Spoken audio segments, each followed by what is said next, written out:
반려동물들은 결코 아프다고는 말을 할 수 없기 때문에 반려동물들은 바디랭귀지나 생활습관이나 여러 가지 방법으로 보호자분께 불편함을 호소하게 됩니다. 그러면 우리는 이 반려동물의 불편함 호소하는 것을 어떤 포인트에서 봐야 할지, 어떤 부분이 변화했을 때 우리 아이가 불편할 수도 있겠구나 하고 캐치하실 수 있는지 그 포인트들에서 말씀드리도록 하겠습니다. 안녕하세요. 메이플 동물의센터 원장 박지윤입니다.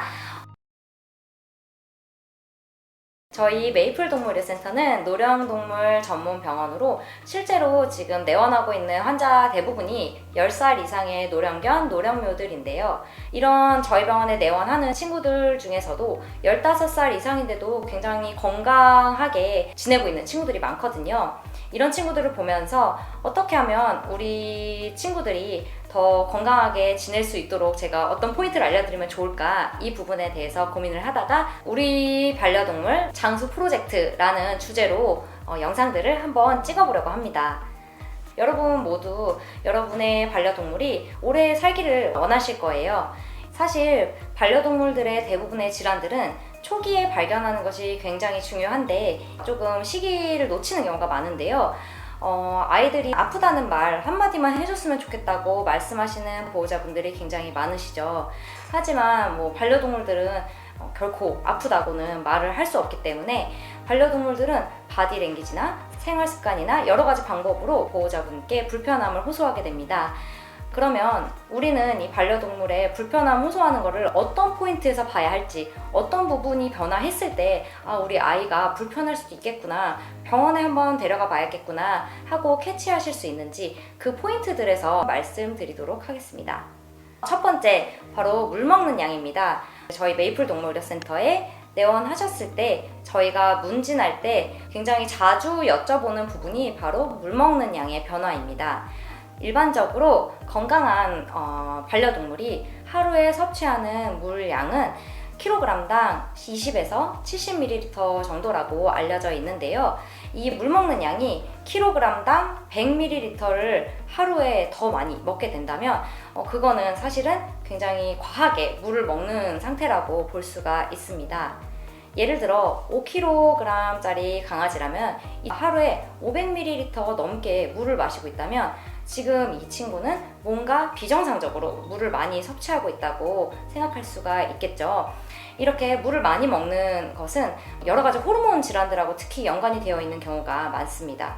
따라서 물 먹는 양을 항상 체크하시는 것이 중요하고, 다견, 다묘 가정인 경우에는 이 물 먹는 양을 평가하기가 어렵다는 문제점이 조금 있기는 해요. 그래서 조기에 발견할 수 있는 문제들을 좀 놓치는 경우들이 종종 있거든요. 그래서 이 아이들이 많은 가정일수록 한 마리 한 마리 이 아이들이 물을 얼마나 섭취하고 있는지 한 번씩 조금 집중해서 평가하시는 것을 추천드립니다. 실제로 물을 갑자기 많이 먹는 친구들 중에서 그냥 더워서 물을 많이 먹나? 라고 대수롭지 않게 여기시는 보호자분들이 굉장히 많으세요. 다른 증상도 없이 밥도 잘 먹고 그냥 물을 평소보다 많이 먹을 뿐인데 이게 어떻게 문제가 될까? 라고 생각을 하실 수도 있는데요.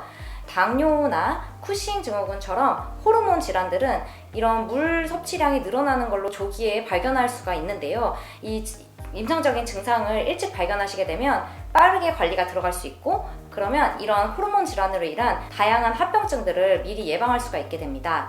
실제로 당뇨 같은 경우에는 조기에 관리가 되지 않을 경우에는 다른 장기들에도 문제를 일으킬 수가 있고, 특히 눈 같은 경우에는 백내장을 굉장히 빠르게 일으킬 수 있어서 아이들이 빠르게 실명하는 경우도 있습니다. 다만 아이들이 현재 피부 관련 약을 먹고 있다거나 해서 스테로이드를 소량이라도 지금 투약하는 중이라면은 이런 물 먹는 양이 자연스럽게 늘어날 수 있습니다. 따라서 지금 아이가 먹고 있는 약이나 어떤 투약하고 있는 약에 스테로이드 등이 들어있지는 않은지 먼저 주치의 선생님과 상의해 보실 필요는 있고요. 그럼에도 불구하고 지금 투약을 하고 있지 않은데도 물 먹는 양이 갑자기 늘어났다면 그때는 조금 정확한 검진을 받아보실 필요가 있다고 말씀드릴 수 있어요. 오늘은 우리 아이 장수 프로젝트의 첫 번째, 우리 아이들이 어떤 신호를 보내고 있을 때 조금 유익 있게 봐야 하는지, 그 중에서도 물 먹는 양에 대해서 알아보았습니다. 다음 시간에는 우리 아이들은 소변으로 우리에게 무슨 이야기를 하고 있는지, 그 부분에 대해서 알려드리도록 하겠습니다. 안녕.